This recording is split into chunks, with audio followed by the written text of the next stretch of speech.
Merci beaucoup. Merci pour l'invitation. Alors, j'ai la chance d'avoir pu écouter l'intro du ministre et le début des propos. Et puis, je vous ai suivi. Donc, j'ai entendu la ville de Rennes, la ville de Lyon. J'ai entendu Monsieur Maréchal. Propos très intéressants. Merci. Je connais un homonyme à vous très différent. Et puis, les exemples qui ont été cités par Monsieur Barallon, Monsieur Vervy. Bravo pour l'initiative. Je ne connaissais pas de très près ce que vous faites. Je salue les parlementaires qui ont pris cette initiative. J'ai eu l'occasion de rencontrer Madame Yolande de Courson parce que nous avions parlé de précarité alimentaire et de son attachement à trouver des solutions.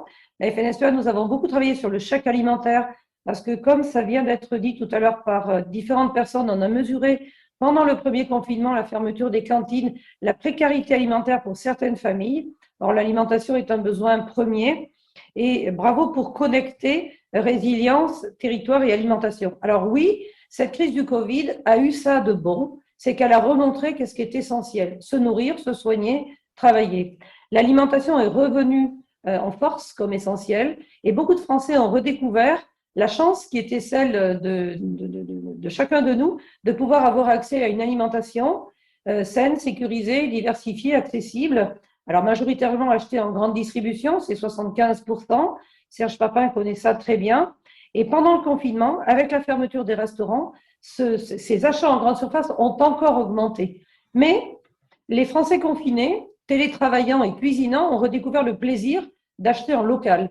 La commercialisation chez les commerces de proximité a beaucoup augmenté, l'achat chez les producteurs locaux aussi, la recherche de produits locaux, bio, a beaucoup augmenté. Donc il faut capitaliser sur ces changements d'habitude qui malheureusement ne se sont pas reproduits autant pendant le deuxième confinement. Et qu'en est-il pendant le troisième point d'interrogation? Et je trouve que dans ce que vous avez exprimé, il y a beaucoup de solutions positives. Ce qu'on a vu quand même, c'est que il y a eu une énorme réactivité, une énorme agilité à tous les étages. Les producteurs, ils ont été souvent cités, vente en ligne, changement de format, livraison, apport auprès des consommateurs. Les industries agroalimentaires qui sont passées d'emballage de 10 kilos de fromage blanc à des petits packaging, faire tourner les chaînes jour et nuit, parce que quand même, il y a eu une alimentation en quantité plus importante parce que les restaurants sont fermés. Des entreprises agro-industrielles qui ont été capables de faire tourner les chaînes pour répondre à plus 300% d'achats de pâtes, plus 140% d'achats de farine sur une semaine. Heureusement qu'il y a les gros circuits qui savent transformer, stocker, avoir du stock en rayon et même servir plus 44% d'œufs sur 15 jours, c'est assez invraisemblable quand même. Les poules n'ont pondu quand même qu'un œuf par jour chacune, mais on a réussi à satisfaire les consommateurs, il n'y a pas eu de pénurie. Je pense qu'il faut mesurer la chance qui est la nôtre d'avoir cette agriculture-là. Alors on le doit à l'ensemble de la chaîne alimentaire, les producteurs souvent cités, ceux qui collectent le lait, ceux qui ont abattu les animaux, ceux qui ont transformé dans les industries agroalimentaires, les chauffeurs, livreurs, etc. Ça a appelé les élus à regarder l'alimentation autrement. Et je note avec satisfaction que dans les conseils municipaux aujourd'hui, il y a chargé de l'agriculture. J'avoue qu'à Lyon, ça ne coulait pas de source dans la métropole lyonnaise, tout comme à Paris avec Madame Pulvar qui est chargée de l'agriculture. Derrière l'alimentation est réapparue l'agriculture. Certains pensaient que les rayons étaient pleins sans qu'il y ait d'agriculteurs. Et en fait, c'est l'ensemble de cette chaîne alimentaire qui a été vertueuse. Et même si le blocage du canal de Suez a bloqué des gros porte-containers, ça n'a pas impacté l'alimentation. Pourquoi? Parce que nous avons la chance en France et en Europe d'avoir une résilience alimentaire et une sécurité alimentaire qui a été construite par des politiques publiques. Là aussi, l'alimentation, c'est un secteur politique, c'est un secteur où la politique publique doit intervenir parce que l'accès à l'alimentation est vraiment capital. Alors, la chaîne alimentaire a tenu mais a montré des fragilités. Je ne reviens pas sur ce qu'a très bien dit Jean-Baptiste Vervy sur le manque de main-d'œuvre. C'est quand même un comble qu'on ne trouve pas en France avec le nombre de chômeurs que nous avons, des gens pour venir travailler, faire nos récoltes, nos moissons, nos cueillettes, etc. Je pense qu'il faut reconnecter les Français avec ces travaux-là qui sont passionnants et physiques, parfois durs. Et nous y travaillons pour avoir cette attractivité-là. Et puis, dire aussi que la foule d'initiatives qui ont eu lieu sont quand même un miracle extraordinaire. On a réussi à ce que des producteurs qui n'avaient plus de clients, grâce à la vente en ligne, grâce au réseau de tous ordres, arrivent finalement à écouler leurs produits. On l'a fait pour l'agneau, pour les poulets, même pour les volailles festives avec le dernier confinement. Et puis, il y a eu des startups extrêmement imaginatives qui ont inventé des nouveaux services pour fluidifier tout ça. La France est quand même un pays génial où tout ceci se produit. Donc, on voit aujourd'hui des consommateurs qui veulent plus de bio, plus de local. Pour moi, le local, c'est même au-delà de 50 kilomètres. Quand on parle de locavore, on parle de 160 kilomètres. Et puis entre nous, disons-le aussi, si déjà on arrive à manger français et à ce que toutes les collectivités et à ce que même les administrations ou les ministères, le ministère des Armées, qui a comme critère d'achat pour 70% le prix.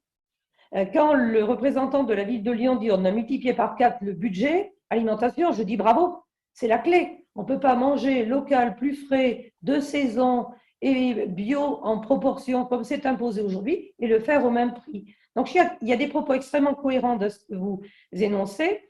Et pour ne pas manger trop de temps, parce que je sais que le temps et le chronomètre est votre ennemi premier aujourd'hui, je voudrais identifier quelques freins. D'abord, il faut essayer de faire durer. J'ai des amis vendeurs directs, y compris mon neveu, qui avait fait plus 40% sur le premier confinement.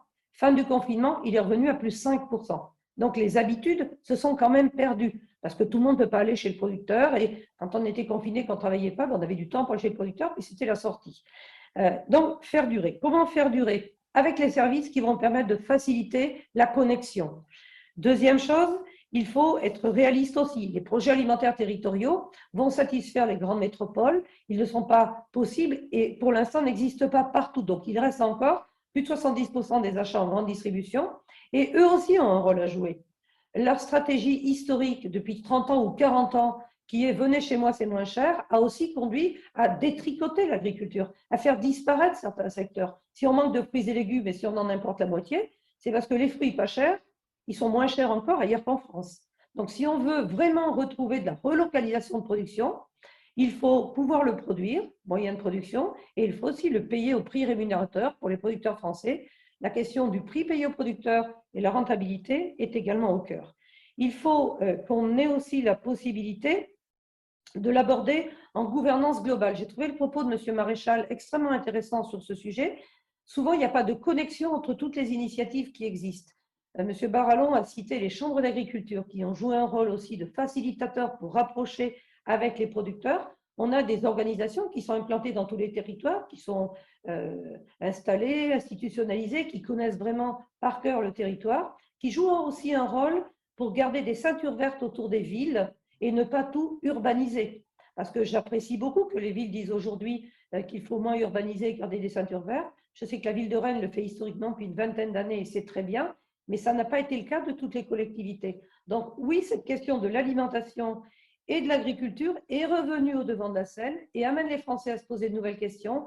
Et je crois que derrière, il y a aussi du lien social, de la compréhension entre milieux, du dialogue plus dense que nous n'avions peut-être pas auparavant.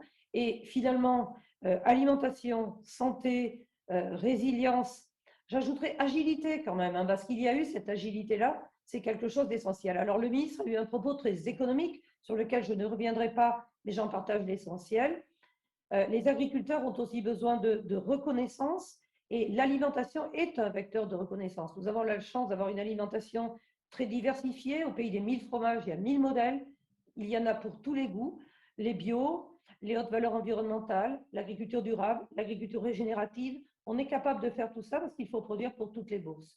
Mais vraiment, un grand merci pour la qualité de vos travaux que j'ai pu suivre pour partie, pour cette initiative. Je remercie Maximilien Rouer de m'avoir connecté et Madame Yolande de Courson de continuer à travailler sur ces sujets. Et puis peut-être aussi éviter certaines caricatures. À propos d'agriculture, on entend parfois caricaturer l'agriculture industrielle. En France, elle est tout sauf industrielle. Allez voir ailleurs les élevages de 13 000 truies. J'en ai 200 dans mon élevage. Et quand j'entends parler de haro sur l'élevage industriel, faisons aussi attention parce qu'il y a place pour ce type d'élevage, parce qu'il sait aujourd'hui être respectueux de l'environnement. Et j'en suis le témoignage vivant. Je vois M. François-Henri qui sourit. C'est vrai aussi en Bretagne. Vous êtes une grande terre d'élevage. Vous avez une moyenne d'un élevage de vaches, c'est 60 vaches. Donc on n'est pas sur des dimensions XXL comme on peut le voir en Amérique du Sud ou dans le film Legacy que l'on a vu récemment. Voilà, regardons la belle agriculture française, soutenons-la. Et tout ce que vous pouvez faire pour reconnecter et soutenir est vraiment bienvenu. C'est le rôle des politiques. Merci beaucoup à ceux qui en ont pris l'initiative.